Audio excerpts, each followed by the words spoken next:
अस्सलाम वालेकुम। विलायत टीवी के खुसूसी पॉडकास्ट के साथ मैं हूं सातिन अल्ताफ़। नाज़रीन, आज हमारे साथ एक बार फिर मौजूद हैं अल्लामा अनवर नजफी साहब, जो कि किसी तारुफ़ के मोहताज नहीं हैं। और आज के पॉडकास्ट का जो मौजू है वो है कि हज़रत इमाम मेहदी अलैहिस्सलाम के ज़हूर, ग़ीबत और उन पर उठने वाले सवालात के हवाले से ये तमाम तर चीज़ें आज के पॉडकास्ट में हम जिक्र करेंगे। सबसे पहले हम वेलकम करते हैं अल्लामा अनवर अली नजफी साहब को। सबसे पहले बहुत बहुत शुक्रिया कि आपने कीमती वक्त में से हमें वक्त दिया। औज़ु बिल्लाहि मिनश शैतानिर लाइनिर रजीम, बिस्मिल्लाहिर रहमानिर रहीम।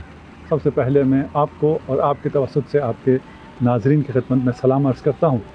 और आयाद शाबानिया, ये शाबान का महीना है बिल्कुल। और शाबान में अनवार मुहम्मदिया यानी अहले बैत रसूल में से इतने अनवार की विलादत है। और सबसे बढ़कर इमाम ज़माना इमाम महदी अज्जलल्लाहु फ़रजहु शरीफ की विलादत का अय्याम है। अलबत्ता ये हमारे जो नुक़्ते नज़र है इस पर आप आगे गुफ्तगू करेंगे। अभी हम अपने नुक़्ते नज़र के मुताबिक बात कर रहे हैं कि इमाम महदी अलैहिस्सलाम की विलादत के अय्याम हैं। और ये मुबारक अय्याम मैं मुबारकबाद पेश करता हूँ तमाम मोमिनीन मोमिनात और महदी के चाहने वालों के ऊपर।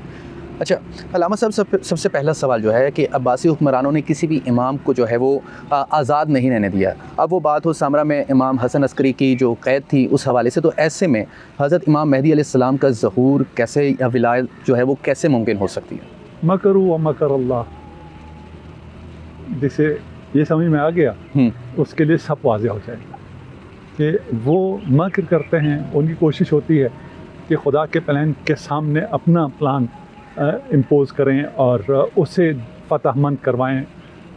उसके मुकाबले में खुदा की तदबीर है और खुदा ने चैलेंज किया है, मकरू व मकर अल्लाह, तुम अपनी चालें चलो, खुदा अपनी तदबीर करेगा। बिल्कुल। वल्लाहु खैरुल माकिरीन। ये तारीख़ में पहली दफ़ा नहीं हुआ है, तारीख़ में ये बहुत ज़्यादा हुआ है। हज़रत इब्राहीम नमरूद के होते हुए कैसे पैदा हुए, कैसे परवान चढ़े और कैसे उन्होंने तबलीग कर ली, कैसे वो आतिश नमरूद से भी आज़ाद हो गए, कैसे का जवाब सिर्फ एक है, मकरू व मकर अल्लाह वल्लाहु खैरुल माकिरीन। हज़रत मूसा फ़िरऔन को जब बताया गया कि ऐसा बच्चा आने वाला है और ये खुदा का मंसूबा है, अक्लमंद तो उसे तस्लीम हो जाना चाहिए था जब उसे यकीन आ गया है। बिल्कुल। और उसे इतना यकीन आया, शायद हमें मूसा पे इतना यकीन ना हो जितना फ़िरऔन को था, जिसकी वजह से बनी इसराइल के सारे बच्चों को उसने कत्ल कराया। बिल्कुल। लेकिन खुदा का मंसूबा देखें कि जहाँ सारे बच्चों को कत्ल कराया वहाँ मूसा को उसके अपने घर में परवरिश दी।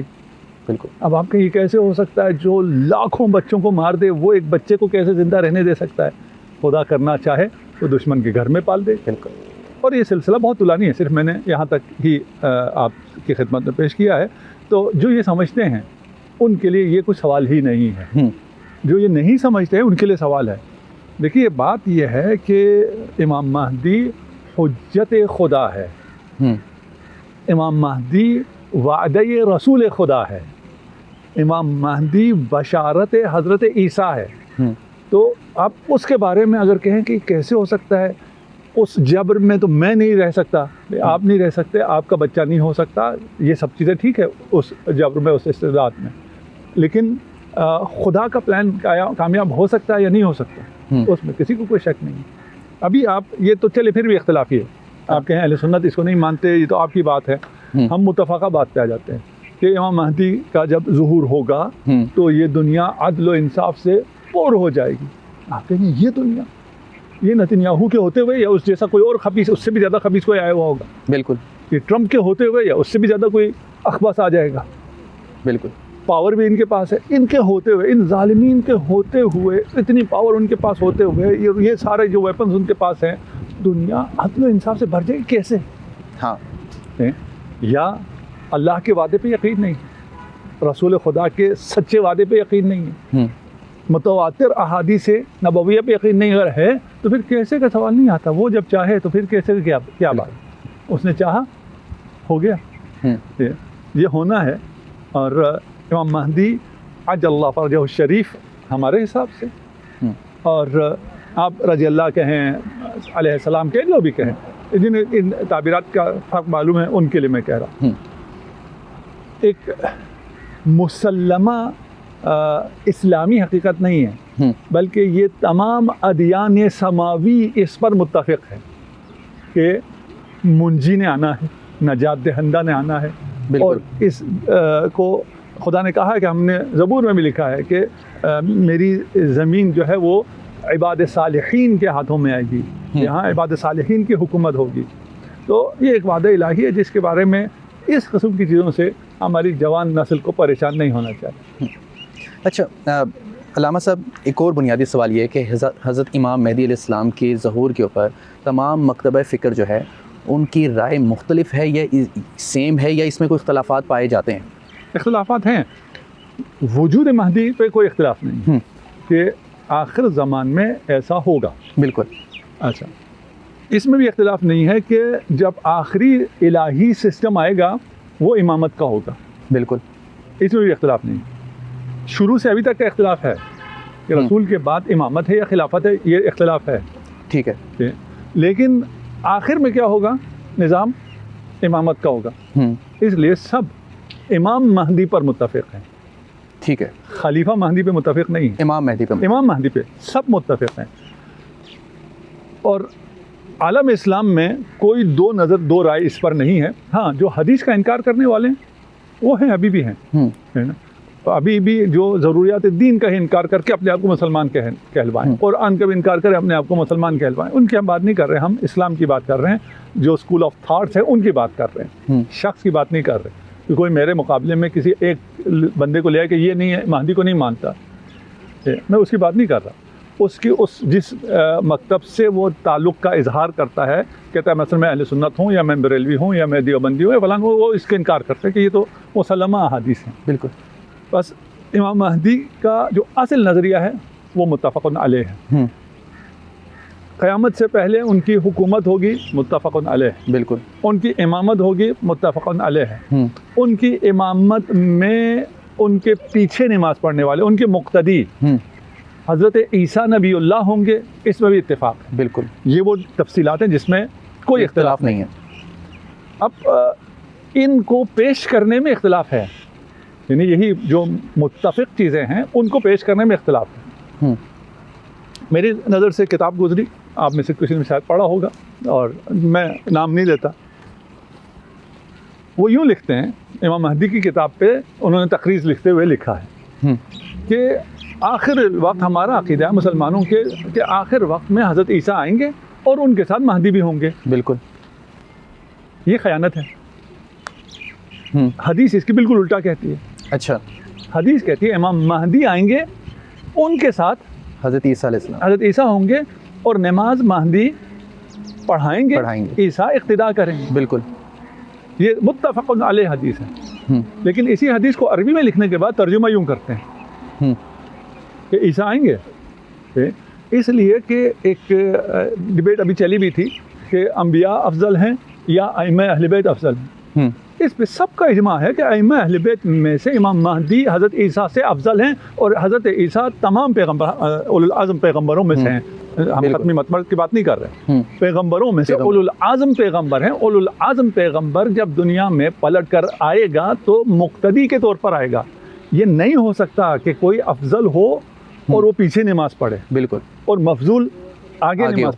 ये इलाही सिस्टम में जो खुदा की तरफ से नुमाइंदगी है, खुदा की तरफ से हुकूमत है, खुदा की तरफ से इक़्तिदार है, उसमें इमामत को, नमाज की इमामत को बुनियादी कलीदी रोल हासिल है। इसमें तारीख़ में अगर चले जाए, मैं मुनाज़रा उन चीज़ों को पसंद नहीं करता हूँ और उस तरह बयान भी नहीं करता हूँ। इशारा करना हमारी मजबूरी है। बिल्कुल। हमारे यहाँ कुछ रिवायात ऐसी हैं जो ये कहती हैं कि रसूल खुदा ने किसी और के पीछे नमाज़ पढ़ी है, जो कि मुमकिन नहीं है, महाल है, नहीं हुआ है, और ये झूठ बोलते हैं।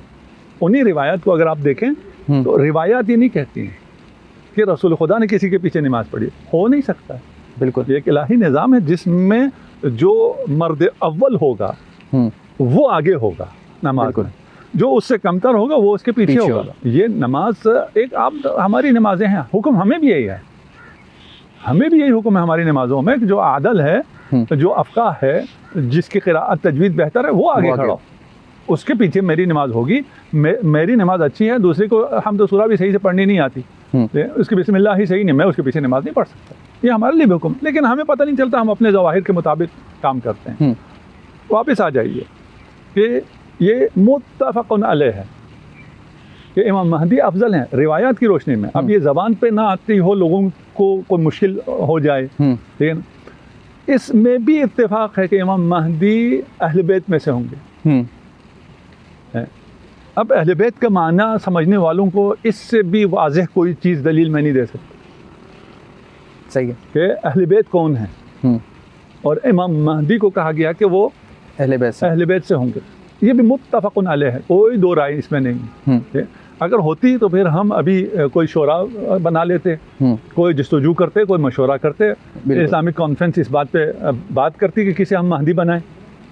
ये सबको पता है ये हमारे बस की चीज़ नहीं है, ये खुदा ने बनाना है। बिल्कुल। इमामत मंसूब मिनल्लाह होती है, इस पर भी मुत्तफ़िक़ हैं सारे मुसलमान। बोलते नहीं है वो अलग मसला है, खामोश रह सकते हैं, इस जगह पे नहीं, दूसरी जगह जाके दूसरी बातें कर सकते हैं, यहाँ आकर नहीं कर सकते। इसलिए कि इमाम महदी अहल बैत में से है। अहल बैत वो नहीं है जो आप आम तौर पे लोगों को बताते हैं, है ना। अहल बैत वो हैं जिसे खुदा अहल बैत करार देता है। खुदा ने हदीस किस्सा मौजूद है, बाकी भी रिवायात मौजूद हैं, रसूल खुदा से बयान मौजूद है, उनमें से एक ये है। रह गया जो इख्तिलाफ है वो ये है कि इमाम महदी पैदा हो चुके हैं या पैदा होना है। हमारा अक़ीदा है पैदा हो चुके हैं, 15 शाबान पैदा हो चुके हैं। इतनी लंबी उम्र कैसे हो सकती है? अगर खुदा कोई से ये सवाल कर रहे हैं तो फिर वो बहुत अहमक। बिल्कुल। अगर खुदा चाहे तो क्या कुछ तो ये नहीं हो सकता। ये तो बिल्कुल बच्चेगाना सवाल है कि ये सवाल किया जाए कि एक आदमी की उम्र इतनी कैसे हो सकती है। ये तो बिल्कुल वो है बेसिक ना जानने की तौहीद पर उसका सवाल है। ठीक है, ये हम पे सवाल नहीं, ये तौहीद पर है। अच्छा, इमाम मेहदी अलैहिस्सलाम अगर ज़िंदा हैं तो फिर वो ज़हूर कैसे फरमाएंगे? अच्छा, हाँ, मैं ये कह रहा था कि ज़िंदा हैं, मुतवल्लिद हो चुके हैं, दुनिया में आ चुके हैं, या अभी नहीं आए हैं, ये दो इख्तिलाफ है। मामूलन ये कहा जाता है कि शिया अक़ीदा ये है कि इमाम की विलादत हो गई है, और अहले सुन्नत का अक़ीदा ये है कि इमाम की विलादत नहीं हुई है। मैं इसको तस्हीह करना चाहता हूँ। हमारा अक़ीदा है इमाम महदी की विलादत हो गई है, और हम शख्सन जानते हैं कि उनके वालिद कौन हैं, उनका सिलसिला नसब क्या है, वो कैसे अहले बैत में से हैं, ये हो गए। दूसरी तरफ अहले सुन्नत ये नहीं कह सकते हैं कि वो पैदा नहीं हुए। आपको कहाँ से पता पैदा नहीं हुए? अगर कल ज़हूर होना हो तो आज पैदा हो कि दूसरे दिन का बच्चा तो ज़हूर नहीं करेगा। बिल्कुल, है ना। अगर कल ज़हूर है और वो आलम शबाब में है आपके नरेशन के मुताबिक, आपके नज़रिए के मुताबिक, तो भी पैदा हो चुके हैं। हाँ, तो कोई ये नहीं कह सकता है कि इमाम महदी पैदा नहीं हुए हैं। 15 शाबान को जो शख्स पैदा हुआ था वो इमाम महदी है या नहीं, इसमें इख्तिलाफ किया जा सकता है। बिल्कुल, लेकिन ये बात कोई जाहिल कर सकता है कि भाई इमाम महदी पैदा नहीं हुए। आपको कैसे पता है पैदा नहीं हुए? सही है। मामूलन यूँ कहा जाता है कि हमारा अक़ीदा पैदा नहीं हुए, आपका अक़ीदा पैदा हुए। नहीं भाई, आपका अक़ीदा ये नहीं है, ये नहीं हो सकता, ये माक़ूल नहीं है। और हम ज़्यादा रेफरेंस और किताबों और फलां की तरफ नहीं जाते, हम ताक़ुल की तरफ जाते हैं कि भाई जो बात कॉमन सेंस में वाज़ेह समझ में आ रही है उसकी तरफ जाएं, और इसमें कोई शिया सुन्नी भी ना हो। बिल्कुल। और वो जहाँ पर इख्तिलाफ है, जिसका जो नज़रिया वो हम खुद बताते जा रहे हैं कि किसी को ये कन्फ्यूजन ना हो कि ये जो बात कर रहे हैं ये किसका नज़रिया है। ठीक है।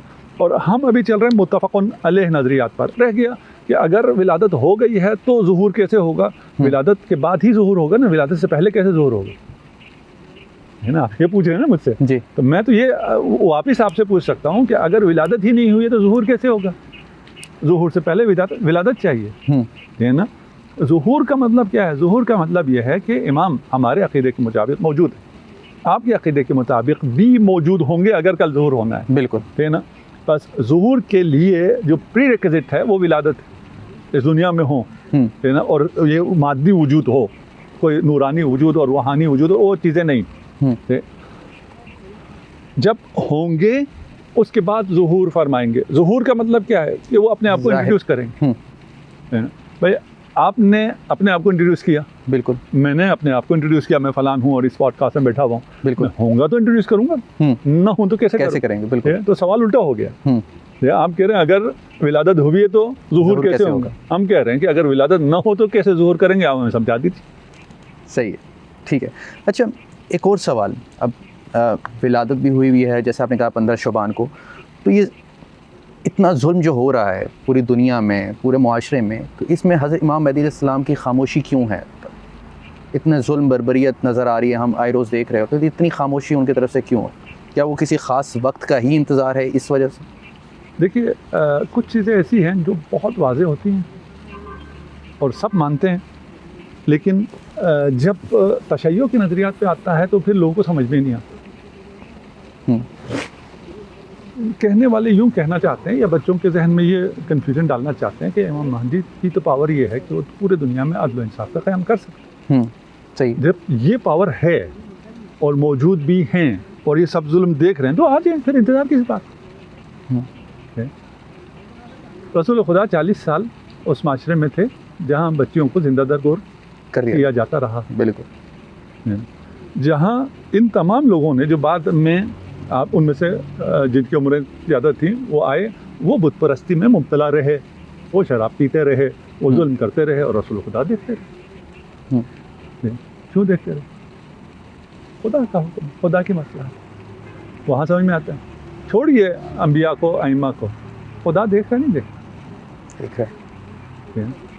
वो अला कुल्ली शैइन कदीर है या नहीं? बिल्कुल है। फिर क्यों देख रहे? इन्नमा नुमली लहुम, कुरान है, सही है कुरान, हाँ, कि हम ढील देते हैं, ये जो जुल्म कर रहे हैं इन्हें हम मज़ीद जुल्म करने देते हैं। हज़रत ज़ैनब ने यजीद से कहा था, खुदा ने अगर तुझे इक़्तिदार दिया है तो ये नहीं कि तुझे कुछ हासिल हो गया है, तुझ पे मज़ीद लानत डलवाने के लिए, तुझे मज़ीद अज़ाब देने के लिए है। मैं बच्चों को समझाने के लिए मिसाल देता हूँ। मैं कहता हूँ अगर कोई कमज़ोर हो, मैं कमज़ोर हूँ, कोई ताकतवर है, उससे मेरी लड़ाई हो जाए और मैं किसी तरह इत्तेफ़ाक़न उसको ज़मीन पे गिरा दूँ, मैं उसे उठने दूँगा? कभी भी नहीं उठने दूँगा। इसलिए मुझे ख़तरा है कि अगर ये उठ गया तो फिर ये मुझे मारेगा। बिल्कुल। ठीक है, मैं जो कुछ है, जो मेरे हाथ में आए वो नीचे पड़ा हुआ है, मैं उसे मारूँगा। लेकिन इसको तो बरअक्स कर लें, वो कमज़ोर है और मैं ताकतवर हूँ, वो गिर गया तो मैं क्या करूँगा? मैं इसको उठाऊँगा, अपने से ऊपर ले जाऊँगा। जो मुख्तसर फ्रेम देख रहे हैं ज़िंदगी में, वो कहेंगे ये क्या कर रहा है? बिल्कुल, ये तो इसको ऊपर लेके जा रहा है। ये क्यों मैं ऊपर लेके जा रहा हूँ? ज़ोर से पटकने के लिए। बिल्कुल। हम इस पूरी जो कैनवस है हयात की, उसमें एक चंद फ्रेम देख रहे होते हैं, उन चंद फ्रेम में हमें देखता है ये जालिम ही ऊपर जा रहा है, इसको पटकना है। ये तुम चंद फ्रेम देख रहे हो। इन्नमा नुमली लहुम लियज़दादू इस्मा, सारी कुरान है, हम मोहलत देते हैं। हमारी सुन्नत ये है, हमारी रविश ये है, तुम्हें समझ में नहीं आता और तुम ऐसे हमारे नुमाइंदों की निस्बत ये सोच के परेशान हो जाते हो, अगर ये हैं तो ये कैसे हुआ? तमाम अंबिया के दौर में हुआ। ये ख़त्म मरतबत का मैंने 40 साल की मिसाल दी। बिल्कुल, ठीक है। तमाम औलिया के वक्त में हुआ। अब वक्त कहना गलत है, लेकिन खुदा की इस ममलिकत में भी हो रहा है और होता रहेगा जब तक उसका इरादा नहीं होगा। हाँ, इसका हिसाब है या नहीं, इनको छोड़ दिया जाएगा यूँ डील देने के बाद? नहीं, क़यामत है, माआद है, हिसाब है, किताब है। इस दुनिया में भी उन्हें हिसाब देना पड़ता है और आखिरत में भी वो हिसाब देंगे।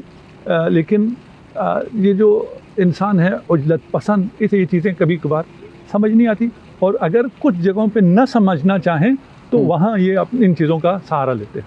हाँ, अच्छा, आपने एक बात कही कि हज़रत इमाम महदी अलैहिस्सलाम जो हैं उनके पास ताकत होगी कि वो अदल व इंसाफ कायम कर सकें, तो कैसे मुमकिन होगा? इसको ज़रा और आप अच्छे तरीके से समझा सकते हैं देखने वाले नाज़रीन को? देखिए, ये भी मुत्तफ़क़ुन अलैह है कि जब इमाम महदी का ज़ुहूर होगा या उनकी हुकूमत कायम होगी, जब से ज़ुहूर से भी अगर किसी को मुश्किल है, हमें उससे भी कोई वो नहीं। जब इमाम की हुकूमत कायम होगी तो आसमान अपनी खैरात नाजिल करेगा, ज़मीन बरक़ात उगलेगा। दोबारा रिवायात हैं कि जो अभी तक बशरियत को इल्म मिला है वो 2 हर्फ हैं, बाकी 25 हुरूफ का इल्म इमाम लेकर आएंगे। अच्छा, इमाम ज़मीन को अदल व इंसाफ से भर देंगे और उस वक्त का इंतज़ार है। उसकी वजह यह है कि उससे पहले जो शर्त है वो ये है कि लोगों में आमदगी हो, लोग चाहें अभी लोग तजुर्बा करेंगे, कभी जमहूरियत का तजुर्बा करेंगे, उसके बाद और भी सिस्टम आएंगे। अभी हमारा ख्याल है जमहूरियत के बाद कोई और निज़ाम ही कोई नहीं। बिल्कुल। और उसके बाद और भी बहुत सी चीज़ें आएंगी और ये बहुत अक़ियानुस हो जाएगा। उन सबको तजुर्बा करेंगे। तमाम जो इक़्तिसादी निज़ाम आए उनको भी तजुर्बा किया है और तजुर्बा करेंगे। जब इंसान मायूस हो जाएगा कि भाई इधर से आदल और इंसाफ नहीं मिलता, ये जुल्म की नई दास्तान नए नारों के साथ हमारे लिए मुतारफ़ कराई जाती है, तो इंसान मुतवज्जह होगा। एक इमाम अपना जमाल का इजहार करेंगे, हुस्न जमाल यानी इल्म और हिकमत का, और इल्म और हिकमत को देखकर दुनिया उनकी गर्विदा हो जाएगी। इमाम का ज़ुहूर होगा तो मुसलमानों से पहले बाकी अक़वाम इमाम की बेअत करेंगे, इमाम पर ईमान लेके आएंगे। अच्छा, इसलिए कि अभी अगर आ जाएं तो किसे समझ में आएगा कि हिकमत किसके पास है, इल्म किसके पास है, विज़म किसके पास, तो ज़्यादा पढ़ा लिखा है उसको ज़्यादा समझ में आएगा, तो वेस्ट को ज़्यादा पहले समझ में आएगी, वो ज़्यादा गर्विदा हो जाएंगे। वो वैसे ही मायूस हुए हैं, अभी भी हुए हैं, आएंगा और ज़्यादा मायूसी है। तो जब इरादे इलाही हो, जब इल्म, टेक्नोलॉजी बहुत पीछे की चीज़ है ना, जब इल्म उस उरूज पर आ जाए कि अभी तक का मतलब यह है कि जब तक इमाम का ज़ुहूर होगा तब तक जितनी इल्म है वो सिर्फ 2 हर्फ हैं, और इन 2 हर्फ ने आपको ऐसे शशदर कर रखा है, आप हैरान। 2 में से शायद अभी होना भी ना हुआ। बिल्कुल ठीक है, आगे पता नहीं क्या क्या होना, और वो बाकी 25 जब हरूफ आ जाएंगे। बिल्कुल। ये तो इमाम इल्म की ताकत से, हिकमत की ताकत से, तलवार की ताकत से नहीं है ना। इमाम तलवार से फतह नहीं करेंगे, इल्म से, इल्म और हिकमत से, ताक़ुल से और हुस्न से, जमाल से। उसको देख के लोग खुद बहुत इमाम के गर्विदा हो जाएंगे। उसके बाद और भी निज़ाम है, और इंशाल्लाह कभी बात आगे आपके सवाल आएँ तो भी पेश करेंगे। वही इसको समझने की बातें हैं और तुलानी बातें हैं। अच्छा, मुझे ये बताएं कि ज़हूर से पहले जो फितने होंगे वो किस तरह के होंगे और किन फितनों का सामना करना पड़ेगा जिसके बाद हज़रत इमाम महदी अलैहिस्सलाम का जो है वो ज़हूर होगा? जो इसमें 2 किस्म की अलामत हैं, जिसे हम अलाइम ज़ुहूर कहते हैं। उनमें से एक अलामत यही फितने हैं, और उसमें दज्जाल का और सुफियानी का और इस किस्म की चीज़ें हैं। हाँ। जैसे अभी भी जब मसलन कुछ होता है, कभी दाइश आ जाए या कभी कोई और आ जाए, तो उसको लोग नाम देते हैं कि ये जो है फितना दज्जाल का या सुफियानी का या फ़लान का है। ये इसकी सही तशख़ीस हम नहीं कर सकते हैं, ये खुदा को मालूम है, लेकिन ये अलामात बयान हुई हैं, और उन अलामात की वजह से और उन फितनों के जैसे कि है कि इमाम महदी अदल और इंसाफ से पूर कर देंगे किस दुनिया को जो जुल्म जोर से भर चुकी होगी, है ना। अभी हमें लगता है कि इससे ज़्यादा और जुल्म नहीं हो सकता कि रोज़ रोशन 50,000 फ़िलिस्तीनियों का कत्ल आम कर दिया जाए, और उसके बाद कहा जाए कि वो भी इसको जगह को भी छोड़ दें, तो वो चले जाएँ जाके सऊदी अरब में इतना सहरा है, वहाँ जाके अपनी आबादी बसा लें, यहाँ क्यों बैठे हैं। बिल्कुल, इससे बड़ा जुल्म, और इस जुल्म को इतनी दीदा दिलेरी से बोल सकना, कह सकना, कर सकना अलग होता है, और बोल सकना अलग होता है। करने से पहले ये बोल सकें, इससे ज़्यादा और क्या जुल्म होगा, खुदा जानता है। और पहले भी तारीख़ में बड़े जुल्म हुए हैं जो उस तरह रिकॉर्ड नहीं हुए हैं, सही कह रहे हैं, जो जुल्म होते रहे। और तारीख़ में कुछ ऐसी चीज़ें हैं जिनको जुल्म के तौर पर पेश किया हुआ नहीं है। हॉलोकॉस्ट है, और जो इसराइलियात हैं, अगर उस पर कभी मौका मिला, वो ख़ुद भी एक बहुत अजीब दास्तान है कि यहूदियों ने सीरत को किस तरह मैनिपुलेट किया है और किस तरह अपने नज़रियात को इसके अंदर डाला है। और ये जो तस्वीर हमारे सामने बाज़ मौक़ों पे आती है जिससे वो फ़ायदा उठाते हैं आज भी, वो खुद यहूद की कराई हुई है। जैसे हॉलोकॉस्ट उन्होंने खुद एक रिवायत बनाई है, और उस रिवायत को नहीं मानने वाले को यूरोप में जेल हो जाती है। वही ऐसी कोई बात कहीं भी नहीं है दुनिया में कि आपका एक नज़रिया कि ऐसा एक वाक़या हुआ है, और अगर आप उसको ना माने, तारीख़ का एक वाक़या, और आपके पास एविडेंस भी हो, दलाइल हो कि भाई ये वाक़या ऐसे नहीं हुआ, उसको जेल हो जाए। तो ये चीज़ें हैं जिसकी वजह से मैं आपका असल सवाल भूल गया। असल सवाल क्या था जिसकी वजह से किन फितनों का सामना करना पड़ेगा? ये फितने हैं, इन फितनों में से वो कब हैं, कैसे हैं, अभी हम दकीक नहीं बता सकते। एक असल मुश्किल सवाल ये होना चाहिए कि हम कैसे पहचानेंगे। उनमें से एक यही फितने हैं कि हम इमाम आएँ और वो कहें मैं महदी हूँ, और मैं कैसे पहचानूँगा। बिल्कुल, ये मुल्हिदीन इस पर भी एतराज़ करते हैं कि एक शख्स आया, उसने कहा मैं मोहम्मद हूँ, अल्लाह का रसूल हूँ, तुमने कैसे पहचाना।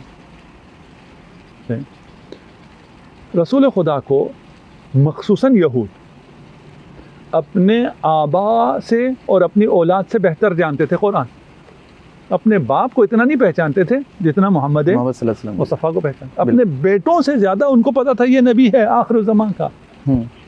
और कब से पता था? आपके दुनिया में आने से बहुत पहले से। यहाँ पे एक दिलचस्प तारीख़ है, मैं बहुत मुख्तसर पेश करता हूँ, हमारा मौजू नहीं है। यहूद को जब मालूम हुआ, जो आपने पहला सवाल भी था ना कि जब बनी अब्बास नीचे आती थी तो कैसे हो गया, यहूद को जब पता चला कि ये रिसालत हम में नहीं है, बनी इसराइल में नहीं है, ये इस्माइल में चली गई, औलाद इस्माइल में चली गई, उन्होंने वहाँ फैसला कर लिया कि ये नहीं होने देंगे। अच्छा, उनके फैसला करने से क्या होता कि वो कहें ये ना होने दें।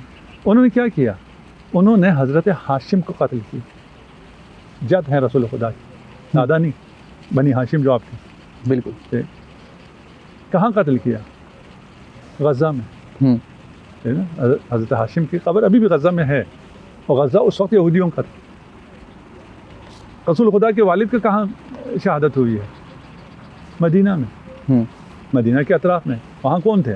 यहूदी थे। और हज़रत अब्दुल्ला क्या थे? जवान थे। हज़रत आमिना पर कातलाना हमले हुए मक्का में, किसने कराए? यहूद ने कराए। क्यों?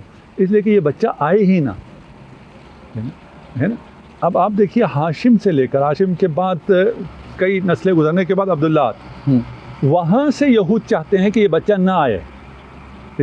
तो यहूद कहाँ, बनी अब्बास कहाँ? यहूद अभी मालूम है ना यहूद क्या है। बिल्कुल। और उनके पास इल्म भी पहले से थे, जाहिल लोग थे, इक़्तिदार के भूखे थे, आपस में भी लड़ते थे, इनमें भी कोई इत्तेहाद नहीं था। इन लोगों के क्या मुकाबला है? वो पहले सवाल को इधर रखा। उनके तमाम कोशिशों के बावजूद रसूल खुदा तशरीफ़ लाते हैं, है ना। उससे पहले भी नज़र अब्दुल मुत्तलिब है, इस पर मैं नहीं जाना चाहता हूँ, लेकिन सिर्फ इशारे कर रहा हूँ, जो कोई पढ़ना चाहता हो, इंतहाई दिलचस्प मौजू है, और ये महदवियत को समझने के लिए भी। उसके बाद जब आपको हलीमा सादिया के हवाले किया जाता है दूध पिलाने के लिए, नहीं, आपकी हिफाजत के लिए, इसलिए कि दूध के 2 साल के बाद वापस आना चाहिए था, दूध ख़त्म हो गया। वहाँ पर भी जब आप पे कातलाना हमला होता है यहूद की तरफ से, ये आपको सीरत में नहीं मिलेगा। इसलिए कि जो मैंने पहले कहा था, सीरत में यहूदियों का बड़ा नफूज़ है। उन्होंने लोगों को प्लान किया और उन्होंने सीरत लिखवाई, और अपने तर्ज की, अपनी रिवायत के मुताबिक लिखवाई। बहुत वो है यहाँ पे। अब हमारी सीरत में क्या मिलता है कि क्या हुआ? हमारी सीरत में मिलता है रसूलुल्लाह उस वक्त बचपने में सहरा में खून में लथपथ पड़े हुए। किसने हमला किया? वो दुश्मन होगा। दुश्मन की नरेशन हो तो क्या होगा? यहूदी। हज़रत जिब्राइल ने ओपन हार्ट सर्जरी की थी। अच्छा, ठीक है। कुछ चीज़ों को इनकार करने के लिए आपको सनद की ज़रूरत पड़ती है कि इसकी सनद क्या है, फलान क्या है। इस चीज़ के इनकार के लिए कि ये खुराफात है, ये झूठ है, किसी सनद की ज़रूरत नहीं है। अभी दुनिया में रोज़ाना सैकड़ों ओपन हार्ट सर्जरीज होती हैं। हमारी ये बात कोई सर्जन भी सुन रहा होगा। हाँ, आज तक किसी काफिर, किसी शराबी, किसी जानी, किसी के दिल में से कोई सियाह कोई मिला कि इसके गुनाहों की वजह से, फलान की वजह से ये दिल में कोई सियाह चीज़ हो और उसको सर्जन को निकालना पड़ा हो? कहीं कोई रिकॉर्ड पर है? जब एक आम इंसान का दिल सियाह नहीं होता कि उसे सर्जन को ऑपरेशन करके वो निकालना पड़े, बिल्कुल, तो रसूल खुदा मोहम्मद मुस्तफ़ा अगर किसी को मतलब पता हो ना, जिसे अल्लाह ने चुन लिया हो, बिल्कुल, है ना, उसके दिल में सियाह कोई धब्बा था, दाग था। ये अभी हमारी सही किताबों में मौजूद। इसराइलिया झूठ, साइंस साबित करती है झूठ है, ये नहीं हो सकता।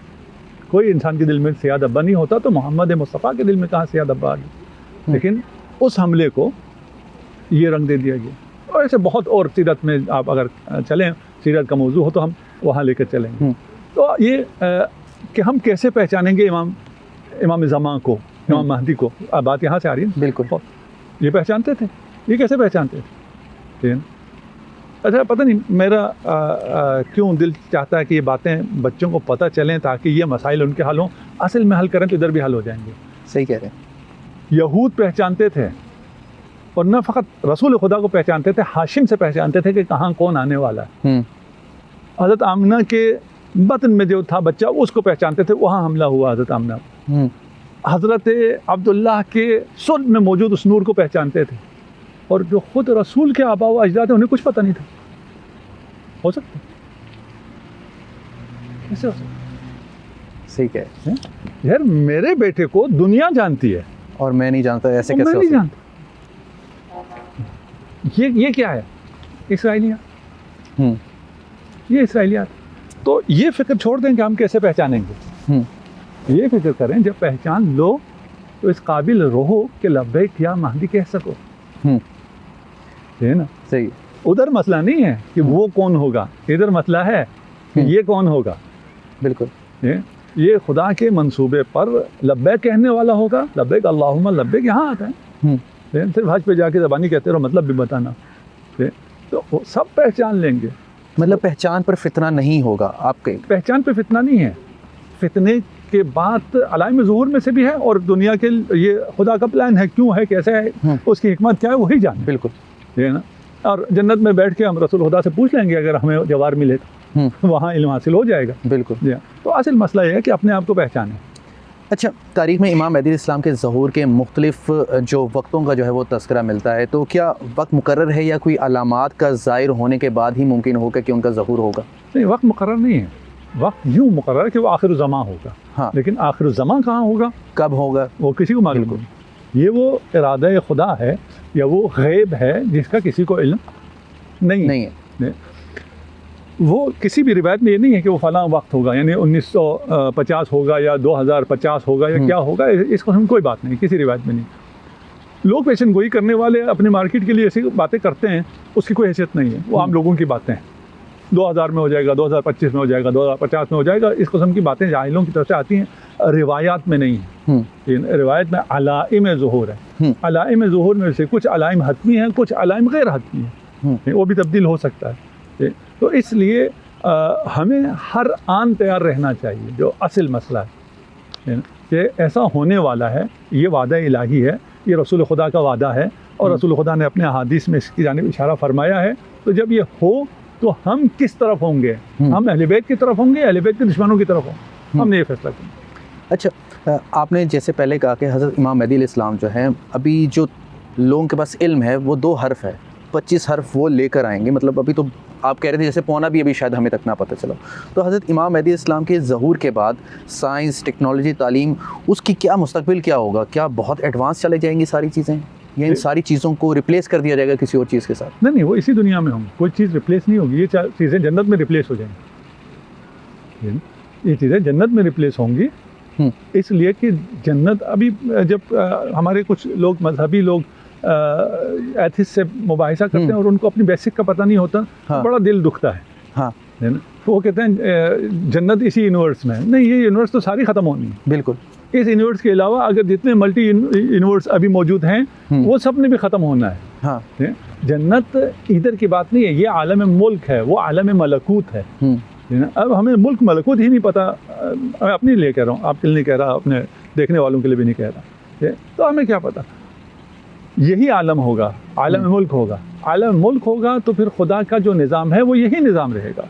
निज़ाम तब्दील नहीं होगा। देखिए, आज या आज से 10,000 साल पहले यही निज़ाम है, कोई चीज़ तब्दील नहीं हुई।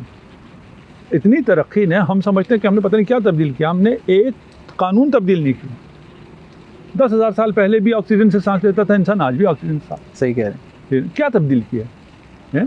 आपने तरक्की करके ये कर लिया कि नहीं जी ऑक्सीजन अच्छी वो चीज़ नहीं थी, फलां चीज़ से आइंदा से हम सांस लेना शुरू करेंगे। ना कोई कर सकता है, ना करेगा, ना ही कोई अच्छी चीज़ है। जो बेहतरीन था वो खुदा ने हमें इनायत किया। उसके अलावा जो आप ये जो तमाम तरक्की करते हैं, ये दर हकीकत खुदा की किताब तकवीन में से कुछ राज आप जानते चले जाते हैं। उस राज के ज़रिए आप इस कायनात को तस्खीर करते हैं। उस तस्खीर का इज़्न भी खुदा ने दे रखा है, और तो कुछ भी नहीं कर रहे।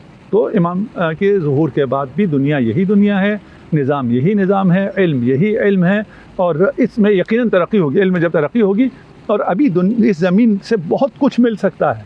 देखिए, अभी हमें जिन ज़मीनों को हम बेकार समझते थे, हम कहते थे बलूचिस्तान की ज़मीनों में क्या रखा है, बिल्कुल, अब उसमें से क्या मिलना, मादनियात।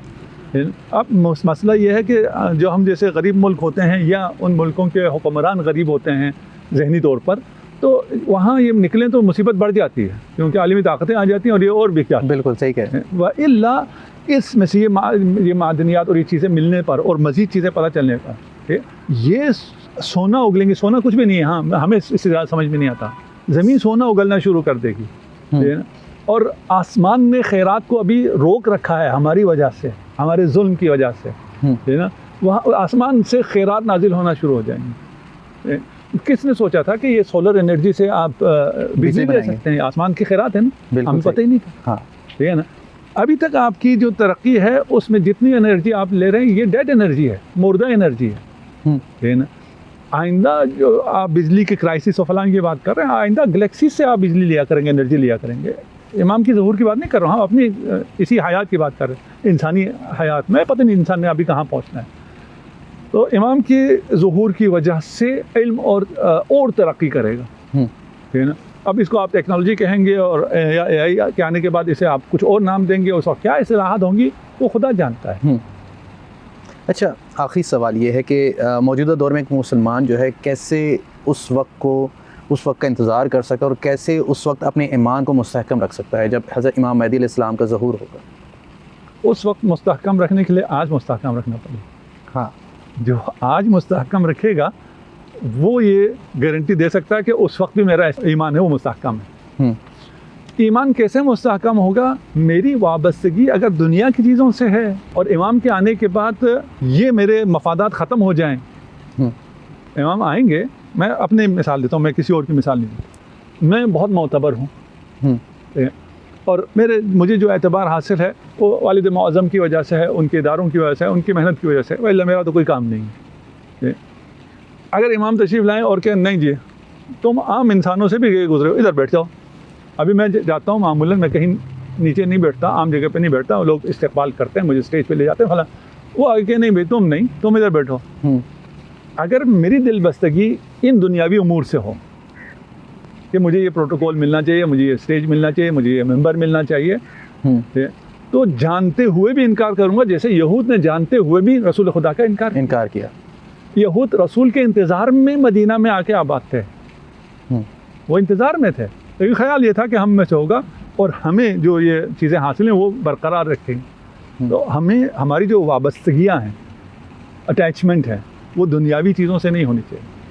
हमारा लगाव अल्लाह से होना चाहिए। वल्लज़ीना आमनू अशद्दु हुब्बन लिल्लाह।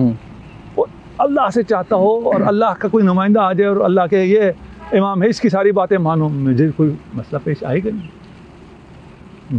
मुझे कोई और चीज़ से दिल तोड़ कर यहाँ लगाने का मसला ही नहीं आएगा। मैंने दिल शुरू से ही अल्लाह के सपोर्ट कर रखा है।